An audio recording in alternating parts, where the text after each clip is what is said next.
श्रवण करें। अया महापुराण कैसे है भूमि भाव का तो निगम कहे जाने वाले वेद एवं आगम कहे जाने वाले शास्त्रों का जो है पका हुआ परिपक्व फल है श्रीमद् भागवत महापुराण और पके हुए फल में आनंद ही कुछ अलग। तो ऐसा है सुंदर श्रीमद् भागवत महापुराण। यह बात सूत जी शौनकादि 88,000 ऋषियों को बता रहे हैं कि भाई जो आप कथा सुनने जा रहे हो ऐसी कथा है। उसके आगे महाराज बोले कि मैं कथा तो आपको तब श्रवण कराऊंगा तो आप उसकी महिमा जान जाओगे।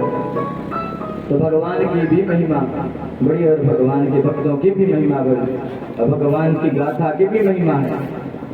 और भगवान की गाथा को जिसने गाया सुखमुखाद्रव संयुतम, किसने गाया? सुखदेव जी ने गाया।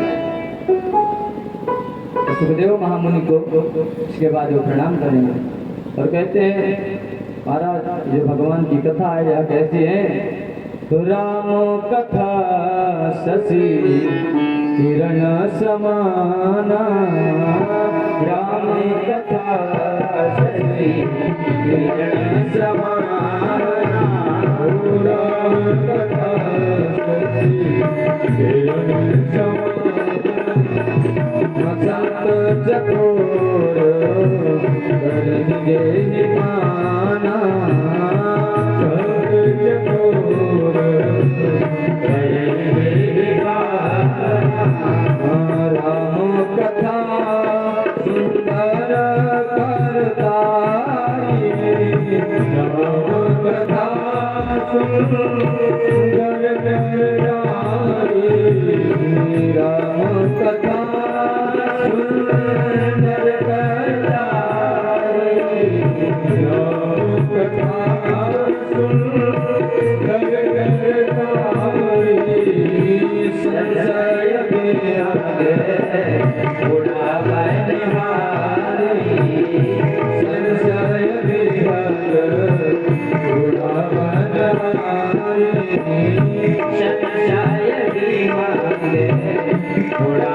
निहारी, संशय उड़ावे निहारी,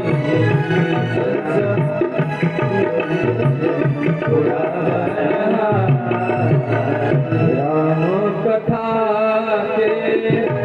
के अधिकारी, राम कथा के अधिकारी, श्याम कथा के अधिकारी, श्याम कथा के अधिकारी, जिनके सत्संग गति अति प्यारी, गति अति प्यारी, जिनके सत्संग गति अति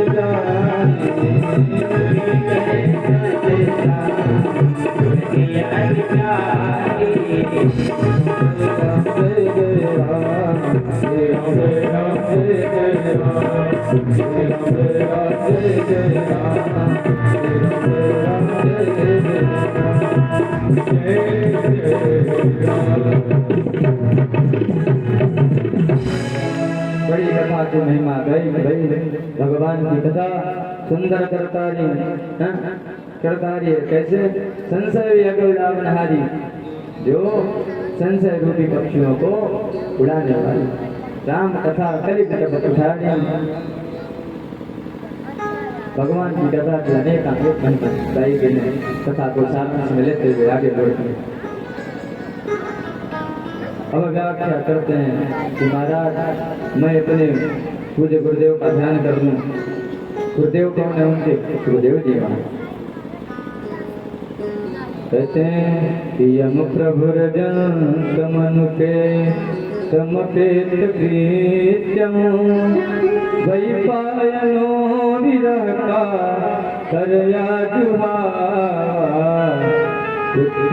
तन्मयतया तरहो भिनेदु तम सर्वभूत हृदयमो मुनिमानतोऽस्मि तम सर्वभूत हृदयमो मुनिमानतोऽस्मि। कहते हैं कि रखा तो जरूर श्रीमद् भागवत महापुराण के को वेद व्यास जी ने, परंतु पहले तो मैं अपने पूरे गुरुदेव के वंदना करता हूँ। हम सब जजन तमुखे जो जन्मजात जजंत हो गए,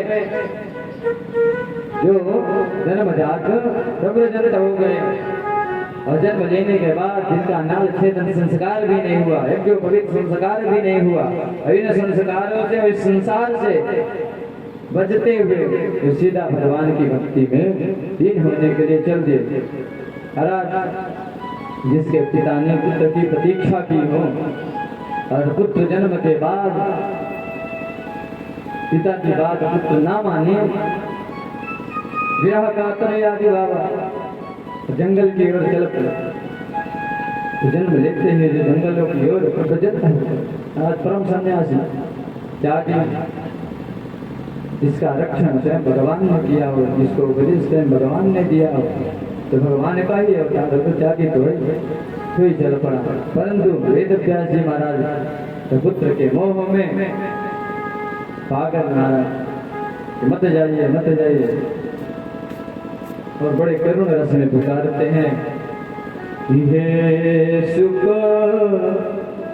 मत जाओ मत जाओ, हे सुख मत जाओ मत जाओ, हे सुख मत जाओ मत जाओ, हे सुख मत जाओ मत जाओ, हे सुख मत जाओ मत जाओ, हे सुख मत जाओ मत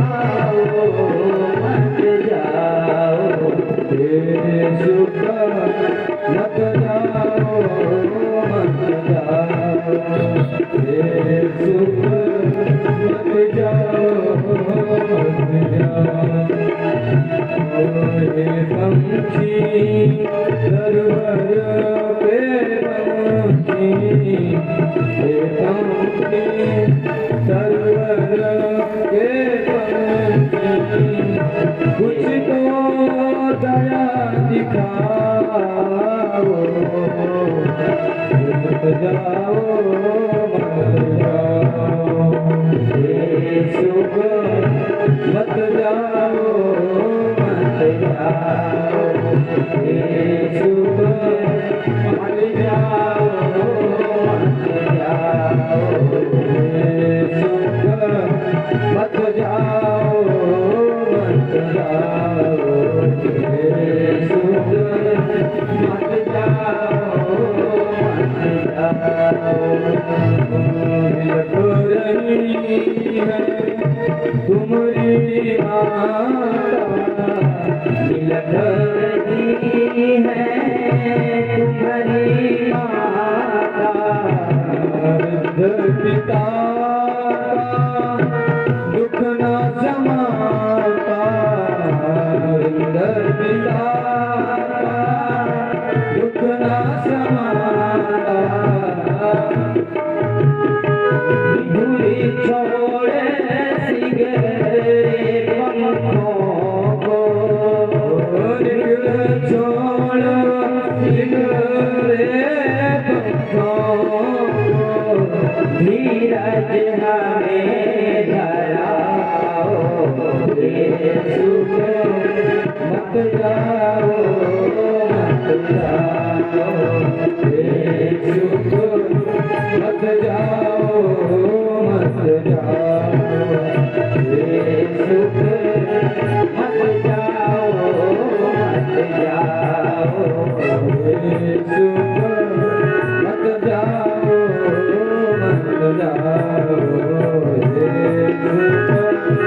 मत जाओ। देखो भक्ति के दरबारियों में, देखो भगवान का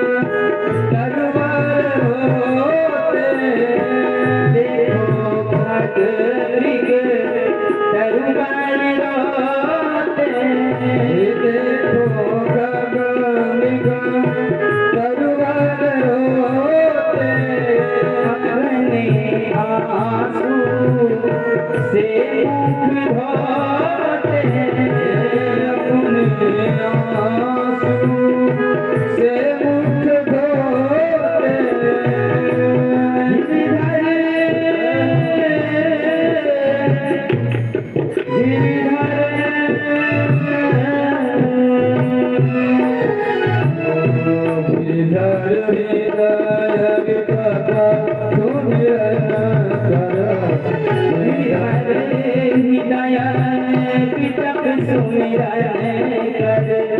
श्री भागवत सुनाओ सुख मत जाओ मत जाओ सुख मत जाओ मत जाओ सुख मत जाओ मत जाओ सुख मत जाओ मत जाओ मत जाओ मत जाओ। सुखदेव जी महाराज सूत जी महाराज पूज्य गुरुदेव की वंदना करते हैं, फिर कहते हैं हमारे पूज्य गुरुदेव के पिताजी कौन से? वेद व्यास जी महाराज बोले यस्वान भाव अखिल स्मृतिसार मेघम अध्यात्म दीप मदिदीर सिद्धांतमोन्धम संसारिणां करुणया पुराण गुह्यम तम व्यास सून उपयानि गुरुं मुनीना। तो जिन्होंने स्मृतियों के सार को एकत्रित करके संसार को तारने के लिए, संसार सागर को भव से डूबने के लिए श्रीमद् भागवत महापुराण की रचना की, ऐसे वेद व्यास भगवान को हम सब प्रणाम करते हैं। तीन श्रोता वक्ता के बारे में पहले हम जान लें कि जो वक्ता हुए थे देव जी महाराज, क्या संतान किसके थे? वेद व्यास जी महाराज। तो वेद व्यास जी का जन्म कैसे हुआ? कथाएं हम लोग खूब सुनते हैं, तो चीजें बारंबार वही सुनना श्रेष्ठ वक्ता वह नहीं, तो चीजें बार बार उसी तरीके से पूज्य गुरुदेव कहते हैं श्रेष्ठ वक्ता वह है। पुराण का अर्थ है पूरा अपनी नवम नवम भाव प्रकाशते यत्तद् पुराण, जो अत्यंत पुराना होने पर सदैव नया भाव प्रकाशित करे, और सदैव नया भाव प्रकाशित करे और वो वक्ता उस भाव को समझ न पाए, भूल न पाए, तभी पुराण श्रेष्ठ है पर वक्ता श्रेष्ठ। इसीलिए कल की कथा में हमने बताया तो ब्रह्मा जी से 88 ऋषियों ने वंदना की, तो बोले हम दीर्घ काल सत्संग करना चाहते, हमें कोई महामति चाहिए, और महामति करके संबोधन किया गया है। उन्होंने कहा 88 ऋषियों ने बुद्धि महाराज से कहा था कि महाराज आप महामति हैं, प्रखर बुद्धि वाले हैं, आपको बहुत सारी कथाएं आप बहुत सारी कथाएं बड़ी सुंदर कहते हैं, स्वामी की कथाओं का पान करवाएं। सर्वप्रथम हमें अभी ध्यान दें कि कैसे इनका जन्म हुआ, कथाएं कैसे प्रारंभ हुई, उसके बारे में जान लेते हैं। तो वही नैमिषारण्य का नैमिषे क्षेत्र विषय संकटादया पुत्रं स्वर्गाय लोकाय राष्ट्र समासका। नैमिषारण्य की पावन भूमि में सूत जी महाराज 88,000 ऋषियों को कथा श्रवण करा रहे हैं। सूत जी महाराज से चंद्रकादि ऋषियों ने 6 प्रश्न किए कि किम श्रेयः सहस्रसारः का भावतार प्रयोजनम किम कर्म केवतारस्य धर्मः कम शरणं गतः। महाराज किम श्रेयः, परम श्रेय क्या है, परम कल्याणमय क्या है, शास्त्रों का सार क्या है, शास्त्र सारा का एवं अवतार प्रयोजन, भगवान के अवतार का क्या प्रयोजन, किम कर्म, भगवान अवतार लेने के बाद कौन कौन से कर्म कहते हैं, केवतारास्य कितने अवतार हुए भगवान के, एवं धर्म कम शरणं गतः, भगवान के स्वाधाम गमन जाने के बाद धर्म किसकी शरण में जाता है। इन 6 प्रश्नों का उत्तर देते हुए श्रीमद् भागवत महापुराण का श्रवण सूत जी महाराज ने 88,000 ऋषियों को कराया। तो बोले कृष्ण भक्ति परम श्रेया परम श्रेय परम कल्याण में तो भगवान की भक्ति है। तो पहला प्रश्न क्या था, किम श्रेय, परम कल्याण में क्या है, परम श्रेय क्या है। दूसरा था शास्त्र सार क्या है, शास्त्रों का सार क्या है। तो दूसरे प्रश्न का भी यही उत्तर है कि कृष्ण भक्ति परम सार, भगवान की भक्ति ही परम सार है। अब भक्ति कैसे होनी चाहिए, अहेतुक्य प्रतिहता ययात्मासम प्रसीदति, अहेतु की और अप्रतिहता, जो लगातार चले और बिना हेतु की हो। दो बातों को यहाँ कहा गया कि भक्ति भी ऐसी हो जो बनी रहे एवं बिना हेतु की हो। और बोले कि किम श्रेय शास्त्र सारा का स्वावतार प्रयोजन, भगवान के अवतार का प्रयोजन यही है कि जब जब मनुष्यों को संकट मिलता है, भगवत भक्त संकट में होते हैं, तो भगवान अपनी लीला को दिखाने के लिए, प्राणी मात्र पर अनुग्रह करने के लिए इस संसार में अवतार लेते हैं। तो यह रहे 3 प्रश्नों के जवाब। एवं भगवान के कितने अवतार हैं, बोले के अवताराश्च, इससे पूरे प्रश्न था क्यों कर्म, कितने कर्म है, क्या क्या है। तो उन्हीं कर्मों को बताते हुए और इन्हीं लीलाओं को बताते हुए, भगवान के अवतार को बताते हुए संपूर्ण श्रीमद् भागवत महापुराण की कथा श्रवण कराई गई। किम श्रेय शास्त्र सारा का स्वावतार प्रयोजनम, किम कर्म के अवतारास्य धर्मात्म समन्वितः। बोले अवतार कितने, बोले अवतारा असंख्य, अरे सत्य देव विजया, अवतार तो भगवान के असंख्य, पर मुख्य रूप से भगवान के 24 अवतार, जिसमें से 23 हो चुके हैं और 24वां होना अभी कलयुग में बाकी है, तो कल्कि के रूप में होगा। और धर्मात्म शरणंगता, धर्म राजा परीक्षित के शरण में जाएगा, जिसकी कथा हम सभी लोग श्रवण करेंगे।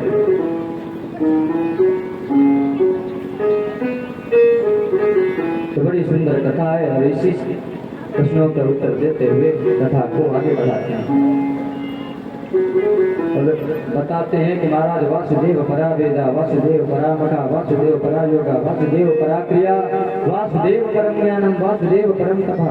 इस संसार में जो कुछ भी है तप योग क्रिया सब भगवान वासुदेव ही है।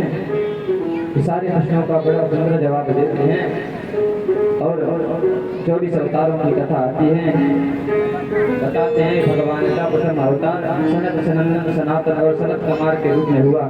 दूसरा अवतार भगवान ने शुक्र वाराह के रूप में लिया। इस प्रकार 23 अवतार हुए। नर नारायण का हुआ, ऋषभ देव भगवान का हुआ, कपिल देव भगवान का हुआ और आखिरी अवतार महाराज 24वां अवतार। जब कलयुग के 800 वर्ष से शेष रह जाएंगे तब संबल ग्राम मुख्य उत्तर प्रदेश के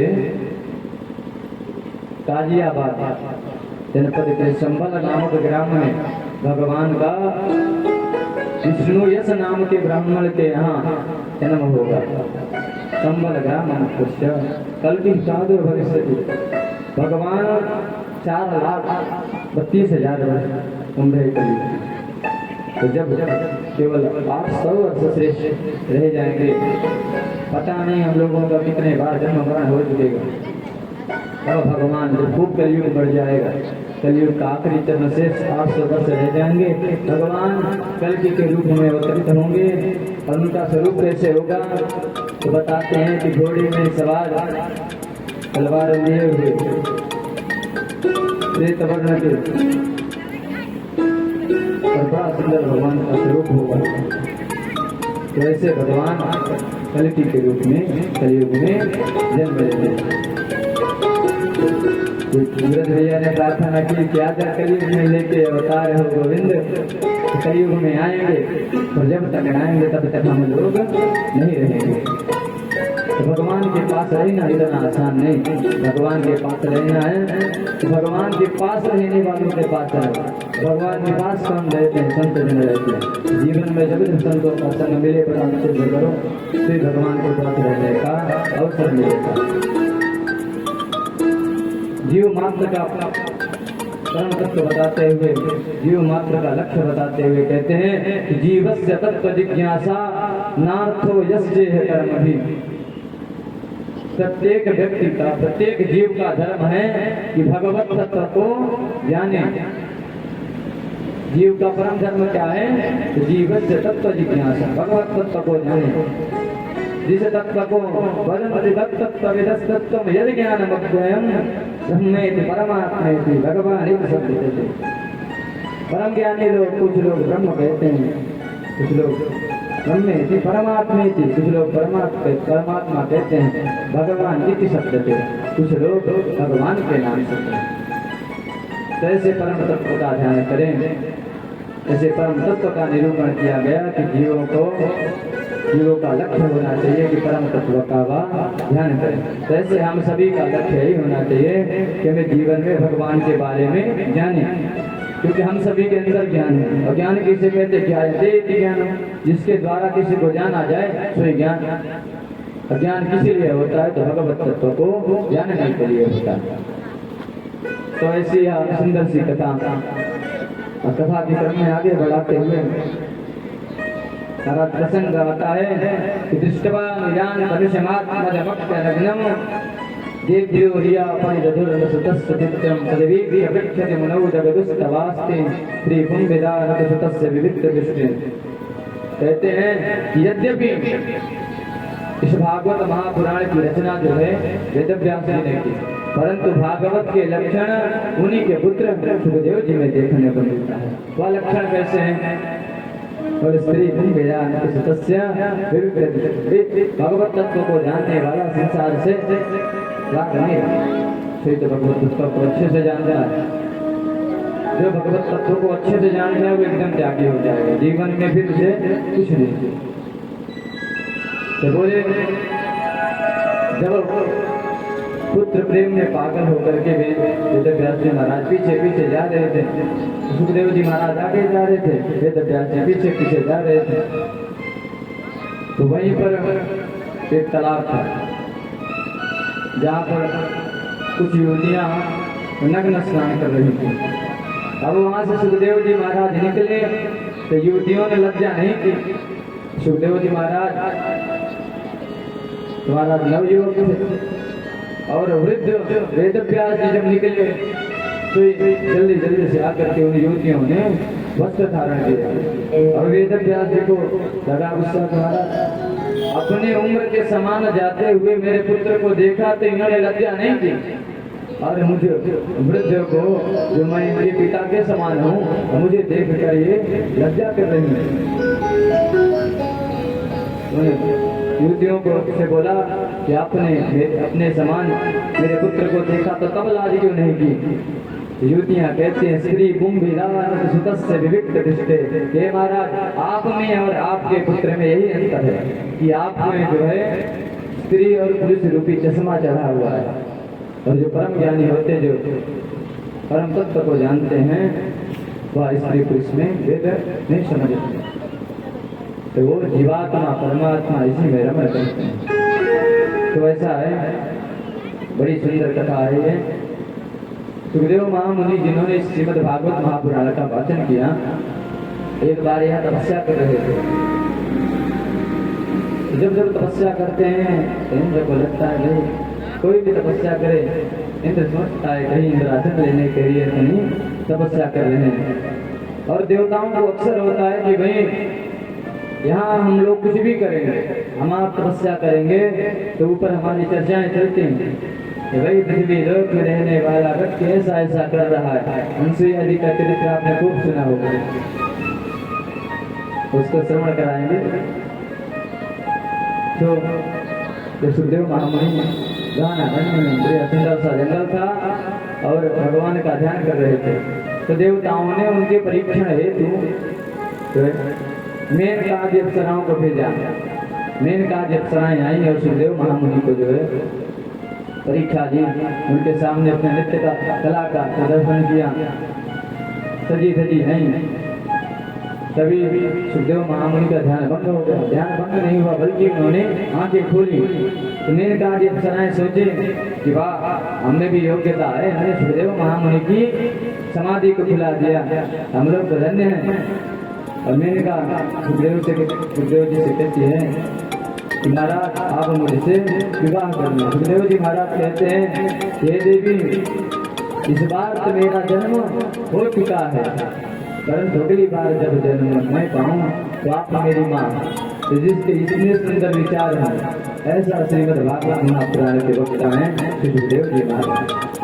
सुख मुखार पत्र वचन, अपने यहाँ कहावत है कि जिस फल में तोता अपनी चोंच लगा दे तो फल मीठा हो जाए। इसी प्रकार श्रीमद् भागवत रूपी फल में सुखदेव महामुनि जैसे तोते ने अपना मुख लगाया। सुख मुखार पत्र वचन, भगवान सुखदेव के मुख से निकली हुई श्रीमद् भागवत महापुराण की कथा है। कैसे सुखदेव महामुनि का चरित्र है। अब इसको लिखने वाले कौन थे? तो लिखने वाले थे महाराज वेद व्यास जी। अब वेद व्यास जी का जन्म कैसे हुआ? तो वेद व्यास जी के महाराज के जो पिता हैं उनका नाम है पाराशर ऋषि। पाराशर ऋषि जो है एक बार यमुना के किनारे भ्रमण कर रहे थे, जहाँ पर कालप्रियनाथ भगवान काली का बड़ा सुंदर दृश्य था। अब यमुना जी के जल को देख करके इन्होंने जल क्रीड़ा करना चाहा, नौका विहार करना चाहा। जब घाट में पहुंचे तो नाव तो खड़ी थी, नाविक नहीं था। तो वहीं पास में एक दासा नाम का मछुआरा रहता था। क्या नाम था? दासा। इस दासा नाम के मछुआरे की एक सुंदर सी पुत्री थी जिसका नाम सत्यवती था। यह थी तो बड़ी सुंदर, पर इसके शरीर से मछली की गंध आती थी, इसलिए इसका नाम मत्स्यगंधा था। और मत्स्यगंधा के पिता इनको प्यार से मत्स्योंद्री कह के पुकारते थे। तो जब वेद व्यास जी ने यमुना के इस पार से उस पार जाना चाहा तो केवट को बुलाया। दासा केवट उस समय भोजन कर रहा था। तो उस केवट ने अपनी पुत्री को भेजा कि हे पुत्री तुम जाओ और संत जी को यमुना पार करो। अब मत्स्योंद्री नहीं और संत जी को बैठा करके यमुना के पार लगाने के लिए चल दी। और जब जल्दी जैसे ही बीच में पहुंची नाव, मध्य में यमुना के मध्य में पहुंची, सोई महात्मा जो है सत्यवती के ऊपर, पाराशर ऋषि जो है सत्यवती के ऊपर व्यामोहित हो गए और उन्होंने सत्यवती से रति क्रीड़ा प्रकट की। सत्यवती कहते हैं कि अभी भगवान भुवन भास्कर सूर्य आकाश के मध्य में, आकाश के मध्य में कब होता है? मध्याह्न। मध्याह्न मीन्स 12 बजे। चलो हम लोग अपनी भाषा को बहुत ज्यादा छोड़ रहे हैं। तो 12 बजे जो है दोपहर थी, खूब सूर्य थे, महाराज मध्य में थे, आकाश मंडल के मध्य में जब सूर्य रहते हैं उसे को मध्याह्न कहा जाता है। जब शाम होने को होती है, सूर्य ढलने को होती है तो सायाह्न कहा जाता है, सायंकाल कहा जाता है। तब सत्यवती ने कहा कि महाराज इस समय यदि क्रीड़ा करना तो यह पाप होगा। तो महात्मा ही पाराशर ऋषि ने अपने प्रभाव से चारों तरफ धुंध ही धुंध कर दिया। धुंध मीन्स होता है कोहरा। कोहरा होने पर सूर्य की रोशनी नहीं पड़ती। तो जब धुंध ही धुंध किया उसके बाद महात्मा ने सत्यवती के साथ अधिक क्रीड़ा की। समय आने पर दैव योग से यमुना के बीच एक टापू पर जन्म होने के कारण इनका नाम द्वैपायन पड़ा, क्योंकि जिसका अयन द्वीप में हो तो द्वैपायन। वेद व्यास की बात, इनका नाम क्या है? द्वैपायन। अब यह बालक जब बड़ा हुआ तो इसने वेदों का विस्तार किया। व्यास शब्द का अर्थ है जो विस्तार करे, जो बड़े को छोटे एवं छोटे को बड़े रूप में परिणित करके बोले से व्यास। तो वेदों को इन्होंने विस्तार किया। एक वेद थे ऋग्यजुर्सामथर्वाख्या, एक वेद से इन्होंने 4 वेद बनाए एवं पंचमो वेद उच्यते, 5वां वेद कहा जाने वाला महाभारत को 5वां वेद कहते हैं। 5 वेद रचित किए, 5वां वेद जो है इन्होंने महाभारत के रूप में रचना की। 17 पुराण रचित किए, अभी 18वें पुराण की रचना नहीं थी, अभी तो दिए तो इससे पूर्व एक 18 तो ऐसे थे वेद अभ्यासी। अब इनका नाम कृष्ण द्वैपायन क्यों पड़ा? क्योंकि इनका रंग जो था वह काला था, इस कारण से इनका नाम कृष्ण द्वैपायन पड़ा। यही बालक जब आगे बढ़ा, पला बड़ा हुआ, पढ़ा लिखा, उसके बाद इन्होंने वेदों का विस्तार किया, वेद अभ्यास नाम पड़ा। तो वेद अभ्यास के पिता का नाम पाराशर एवं माता का नाम मत्स्योंद्री, मत्स्यगंधा अथवा सत्यवती, 3 नाम है। आ रही वेद अभ्यास जी के जन्म की कथा। तो ऐसे वेद अभ्यास जी के पुत्र थे सुखदेव महामुनि। अब आगे प्रसंग में आता है कि महाराज एक बार जो तो वेद अभ्यास जी महाराज सब कुछ रचना कर चुके थे, 17 पुराण रचना कर चुके थे। तो चिंतित होकर बैठे थे, इनको संतोष नहीं था कि भाई इनकी मन में शांति नहीं होती। उसी समय नारद जी महाराज आ गए। तो नारद जी भगवान नारायण का गुणगान करते हुए आगे कि नारायण नारायण श्रीमन नारायण नारायण नारायण नारायण नारायण श्रीमन नारायण नारायण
ब्रह्म नदी के तट पर सम्याप्रास नाम की एक कुटिया थी, जिसमें निराश होकर के पंचम वेद 5 वेद रचने के बाद 17 पुराण रचने के बाद सम्याप्रास नामक कुटिया में बैठे थे वेद व्यास।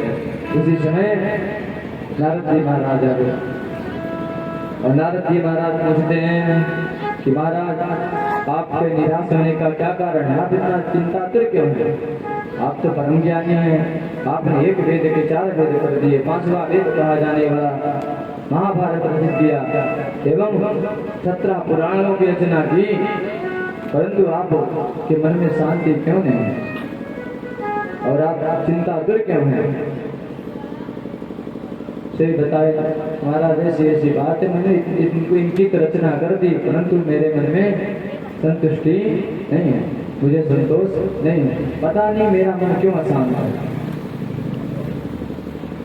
श्री नारद जी ने अपना पूर्व जन्म का वृत्तांत बताया कि अहम पुराती भवे भवं मुने दास्यास्तु कस्याचन वेदवादिनाम् अहं पुरातीत भवे भवं मने दास्यास्तु कस्याचन वेदवादिनाम्। नारद जी महाराज ब्रह्मा जी के पुत्र होने से पूर्व एक दासी के पुत्र थे। स्वयं बता रहे हैं कि अहम पुरातीत भवे भवं मुने दास्यास्तु कस्याचन वेदवादिनाम्, कि मैं पूर्व जन्म में दासी का पुत्र था। मेरी माँ दासी थी, लोगों की सेवा करती थी। जो सेवा करने से जो धन मिलता था, जो भोजन मिलता था, उसी को हम माँ बेटे खा लेते। एक बार चातुर्मास बिताने के लिए कुछ संत जहाँ मेरी माँ और मैं रहते थे वहाँ पर आए हुए थे। संतों की सेवा मेरी माँ ने किया और संतों की सेवा की। संतों की सेवा करते थे, जो संत जी प्रसाद लगाते थे, भोग लगाते थे, तो हम भी पा लेते थे। तो मैं संतों को देख देख करके मुझ में भी कुछ संतों के आचरण आने लगे। मैं भी संतों के साथ रम गया, मैं भी भजन करने लगा। अब मेरी माता बड़ी चिंतातुर हो गई। कई माताओं को होता है, बचपन में छोटे छोटे बच्चों को माताएं डराती हैं कि बाबा आया है ले जाएगा। अरे कभी भी माताओं को अपने पुत्रों को ऐसा करके नहीं डराना चाहिए। बाबा बनना जीवन का सच्चा अर्थ यही है, सब कुछ त्याग करके। देखिए आज लोग संत क्यों नहीं बन रहे, कुछ ज्ञानी लोग भी वो संत क्यों नहीं बन रहे, उसका कारण यही है। संत बनेंगे, थोड़ी बहुत शक्तियाँ आएंगी, कुछ मंत्र सिद्ध कर लेंगे तो लोग और भक्त पहुँचते हैं। इसीलिए कुछ ऐसे संत हैं और कुछ लोग गृहस्थ होने के बावजूद संत हैं, और कुछ हमारे मध्य विराजमान हैं, सब छोड़ छाड़ के आपके यहाँ आए हुए हैं। धन्य है ऐसे संत। तो बोले जैसे ही मैं संतों के संग रम गया तो ही मेरी माता जी चिंतातुर हो गई, कहीं बाबा न बन जाए। जब माताओं को ऐसा होता है कि मेरा पुत्र बाबा बन जाएगा, सही क्या कहते हैं, शादी की तैयारी करने लगते हैं, लड़की देखने लगेंगे, बाबा बाबा नहीं बनेंगे, पहले इसकी शादी कर देते हैं। तो मेरी माँ दिन रात मुझसे गए जब मैं तेरी शादी कर दूंगी है, और बाबाओं के लक्षण मत उतारो, तू मेरा इकलौता पुत्र है, यदि तू बाबा बन गया तो मेरा क्या होगा। अब इनका तो मन भगवान की भक्ति में लगता था, तो ये सोचे कहीं ऐसी विपत्ति में आ जाए कि भाई अब विवाह करने के बाद व्यक्ति को जिम्मेदारियां निभाना चाहिए। अब कोई व्यक्ति विवाह करे उसके बाद भी त्यागी बन जाए, अधिक त्यागी बने, तो ऐसे व्यक्ति को त्यागी बनाने का कोई फल नहीं मिलता है। तो जीवन में जो लोग भी विवाह कर लें तो ऐसा नहीं इस साल विवाह किया अगले साल बाबा बन गए, ऐसा बाबा मत बनो। ऐसे अपने धर्म का पालन नहीं करोगे, अपने कर्तव्यों का पालन नहीं करोगे तो बाबा बनने से भी कुछ मिलने वाला नहीं। इसीलिए नारद जी को सोच हो गई, कहीं मेरी माँ ने मेरा विवाह करा दिया तो मैं तो इस संसार के आडंबर में फंस जाऊंगा। तो ऐसा चिंतन किया। उसके बाद फिर कुछ दिन बीतते, नारद जी महाराज वैसे संत जैसे रहने लगे, दैव योग से संत लोग जब जाने लगे तो संतों से ये कहते हैं कि महाराज मुझे भी साथ में लेते चले।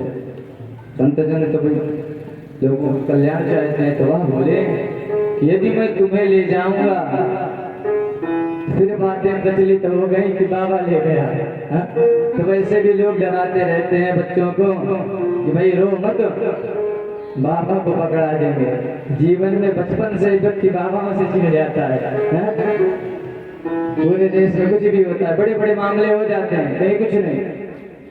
बाबाओं का यदि कहीं कुछ हुआ तो बड़ा लोग शोर मचाते हैं, अरे बाबा कोई ब्रह्म तो है नहीं, सामान्य व्यक्ति थे, ज्ञान के द्वारा गुरुजनों को ज्ञान के द्वारा थोड़ा मोड़ा बने, यदि किसी कारण से भटक भी गए तो निंदा न करते हुए हमें अपने स्वयं के जीवन में प्रकाश डालना चाहिए, स्वयं के लक्षणों को अच्छा करना चाहिए, ना कि भाई कौन सा बाबा कैसे निकला, इन चीजों में समय व्यर्थ न जा जाते। जो बाबा अच्छे हैं उनका वो करो। दो बाबा बेकार निकल गए सुई, अरे वैसे बाबा हो क्या, ऐसे बाबा नहीं, अरे अच्छे बाबा है, कभी ऐसा तो नहीं कहा तो वैसे वाले बाबा लग रहे हो। तो ना बाबाओं की भाई बुराइयां मत करे जीवन में, संतों का महंतों का ब्राह्मणों को कभी बुराई नहीं करना चाहिए। भगवत भक्तों का, भगवान के भक्तों का कभी भी बुराई नहीं करना चाहिए। जीवन में चीजें ध्यान रखें। कैसा नारद जी महाराज ने संतों से कहा कि महाराज मुझे भी लेते चलिए, पहले ले तो चले तो तुम्हारे भैया कहेगी कि एक तो मैं इतने दिन संतों की सेवा की, उसके बाद इन्होंने मेरे ही पुत्र को ले गए, 4 गाली देगी आने के बाद और बड़ी रोएगी। संत जी चले गए समझा बुझा करके, ले मैं तुझे मंत्र बताता हूँ और तुम इसी मंत्रों का जाप करना और अपनी माँ के साथ रहना। ऐसा करते हुए संत जन चले गए। संतों के जाने के बाद भी नारद जी महाराज का जो दासी पुत्र थे पूर्वजन्म में वही कार्य चलता रहा, भजन करना, पूजन करना। दैव योग से गोदोहन काल में गाय दुहने गई उनकी माता जी को सर्प ने काट लिया। सर्प के काटने से माता जी की मृत्यु हो गई। प्रसंग आता है कि नारद जी महाराज पहले ऐसे व्यक्ति थे जिन्हें अपनी माँ के मरने पर खुशी हुई, हालांकि दुखी भी हुए, पर पहले इस बात से खुशी थे। चिंता तो क्यों थे भाई, जब कोई चिंता दूर होती है तो व्यक्ति खुशी होता है। चिंता तो इसीलिए थे कि माता जी रहेंगी से मेरा विवाह करा देंगे, वो माता जी चली गई तो विवाह होगा नहीं, से खुशी हो गई तो ठीक हुआ। सबसे बाद में सोचे कि कैसी भी थी तो आखिर मेरी माना, फिर रोने लग गए। फिर किसी तरीके से सब कुछ हुआ और अंतिम संस्कार किया विधिवत। उसके बाद संतों के बताए गए मार्ग पर नारद जी महाराज चल पड़े। तो नारद जी महाराज जब चल पड़े तो संतों जैसे रहने लगे। एक दिन नदी में स्नान करके पीपल वृक्ष के नीचे बैठे थे, भगवान का ध्यान लगाया। भगवान के सुंदर स्वरूप का दर्शन हुआ नारद जी महाराज को। एक पल के लिए हुआ, नारद जी महाराज भ्रमित हो गए, फिर पुनः गायब हो गए। नारद जी महाराज कहते हृदयासीन में समय हरि, जब मैंने ध्यान लगाया तो एक बार तो मेरे हृदय में आकर के हृदयासीन में समय हरि भगवान हरि आए, परंतु अचानक से गायब हो गए। फिर मैंने बहुत ढूंढने का प्रयास किया, बहुत तपस्या की, जो आकाशवाणी हुई कि अभिभक्त कसाया नाम दुर्दर्शोहम को योगी नाम के नारद जी महाराज अभी आप कच्चे हो तो आप भजन करो। तो मेरा वह पूरा जन्म व्यतीत हो गया हरि भजन करते हुए, परंतु अगले बार जब मेरा जन्म हुआ तो मैं साक्षात ब्रह्मपुत्र नारद के रूप में मेरा जन्म हुआ। एवं कहते हैं देव दत्ता इमाम वीणा स्वर ब्रह्म विभूषिता मूर्छित्वा हे कथा गायमान शराब्दम।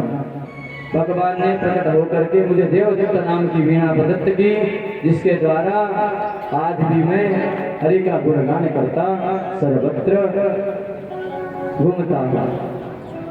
तो ऐसा उपदेश दिया महाराज। तो ऐसा उपदेश देते हुए वेद व्यास जी को समझाया। वेद व्यास जी को कहा कि महाराज आपने लिखा तो सब कुछ, परंतु नयचित्र पदम हरे यशो जगत पवित्रम प्रणीत करवित तदवाय संतीर्थमसंति मानसा नेत्र हंसा निर्बंध शिक्षया। आपने अपने विद्या का प्रचार किया, आपने अनेक पुराणों को लिखा, परंतु वह पुराण व्यर्थ है। नयचित्र पदम हरे यशो, जिसमें भगवान हरि की यश की कथा ना हो, भगवान के भक्तों की कथा ना हो, तो आप भगवत भक्तों की कथा को लिखिए, तब जाके आपको शांति मिले। नारद जी महाराज के कहने पर श्रीमद् भागवत महापुराण का लेखन वेद व्यास जी महाराज ने किया। अब वेद व्यास जी महाराज श्लोक बोलते जा रहे हैं और गणेश जी महाराज इसे लिखते जा रहे हैं। अब इस कथा में कुछ प्रसंग आगे पीछे हैं।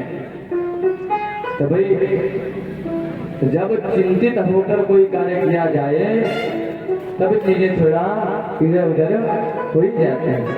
तो चिंतित किस लिए थे? इन दोनों में शर्त लगी थी, वेद व्यास जी में और गणेश जी में। गणेश जी बोले यदि आप बोलते बोलते रुक गए तो ही फिर मैं आगे लिखूंगा नहीं, यदि मेरी कलम रुक गई तो मैं आगे लिखूंगा नहीं।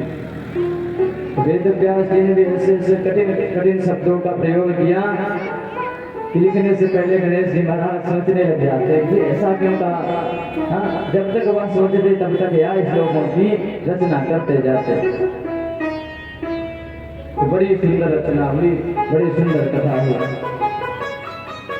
तो इस सुंदर सी कथा का रचना किया वेद व्यास जी महाराज ने, और इसी कथा का गान किया सुखदेव जी महाराज ने।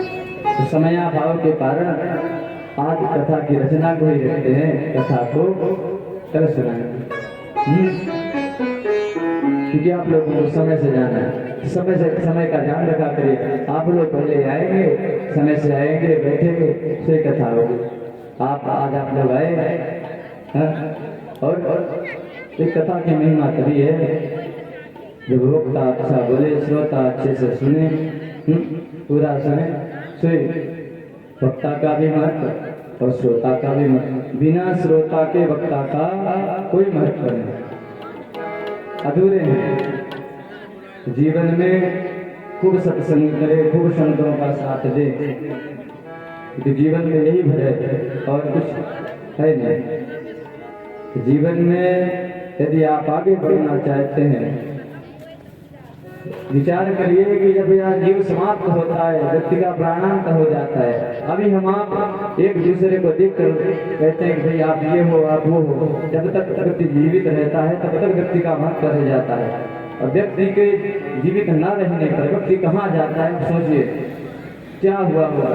पुनः हम उस व्यक्ति के जीवन को व्यर्थ ही समझते हैं। यदि व्यर्थ से सार्थक समझना हो तो चीजें अच्छा करें। पहले सतयुग में खूब भजन लोग करते थे, तो आज सत्संगत को संगत की बात हुई। तो एक संत जी महाराज थे जिन्होंने जो खूब भक्ति करते थे, पर दैव योग से वह कुसंग में पड़ गए, और कुसंग में पड़ने के कारण वह कुसंग में ही रह गए और दिन रात उठ पटान करने लगे। पुनः एक गुरुदेव मिले जिन्होंने पुनः हम संत जी के अंदर उस भाव को प्रकट किया। तो महाराज संत जी जो है भगवान की खोज में, भगवान को हीरा कहते हुए, भगवान को हीरा कहते हुए भगवान को ढूंढने लगे।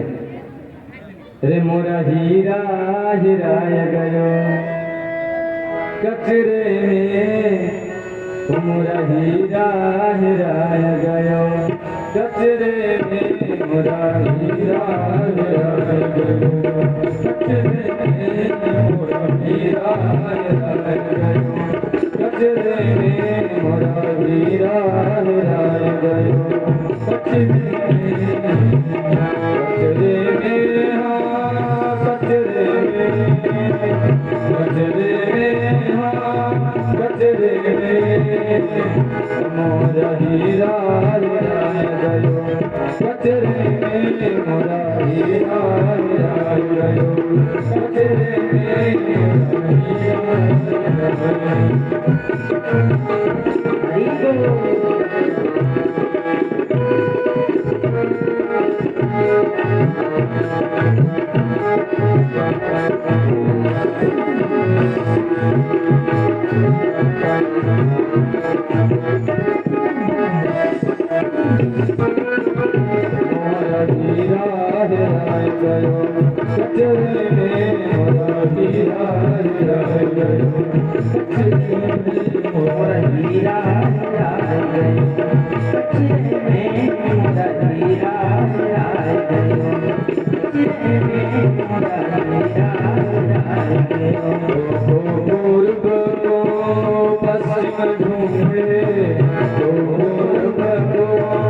पश्चिम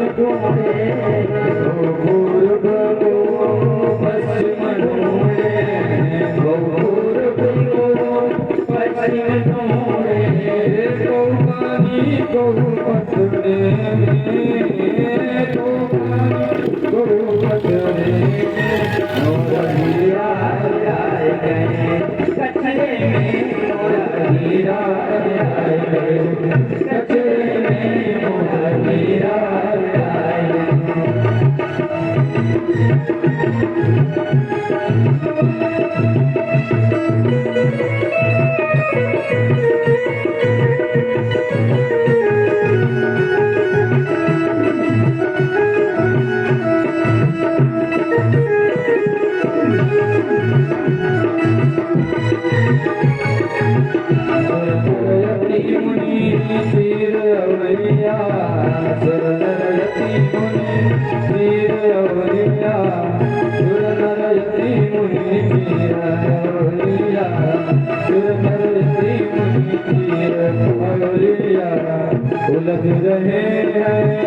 उलझ रहे हैं फतरे में उलझ रहे हैं फतरे में मोरा हीरा फतरे में मोरा हीरा फतरे में मोरा हीरा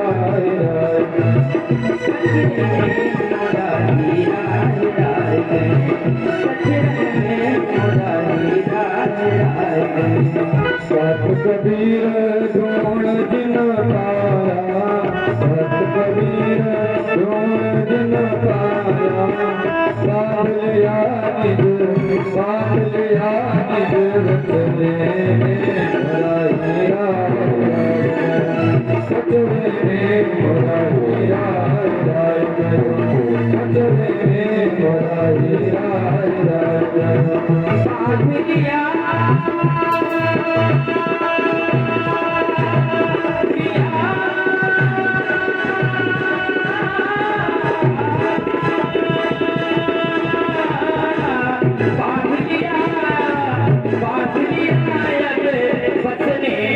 मोरा हीरा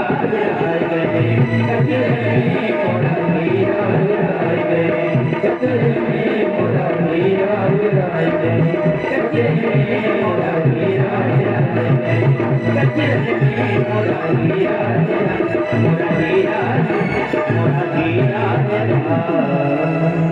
मोरा हीरा निराए गयो कचरे में। या केवल संत जी की समस्या नहीं, अभी तो हम सब की समस्या है। सतयुग में खूब ब्राह्मण भजन करते थे, त्रेता में भी खूब करते थे, द्वापर में भी खूब करते थे, पर आज हम सबने विस्मृत कर दिया, हम सबने खो दिया।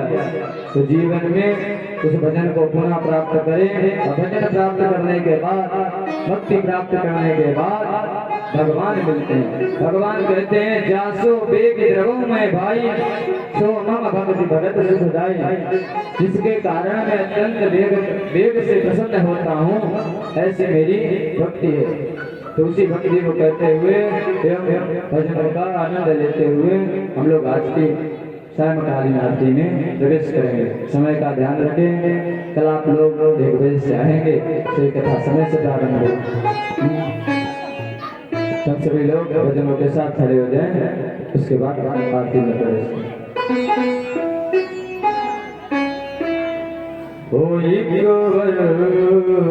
जो मेरी सुन ले मंडलाल कन्हैया, जो मेरी सुन ले मंडलाल कन्हैया,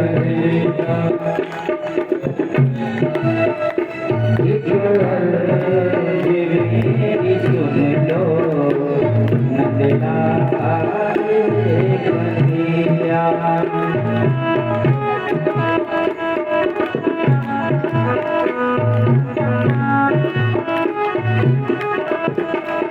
हरे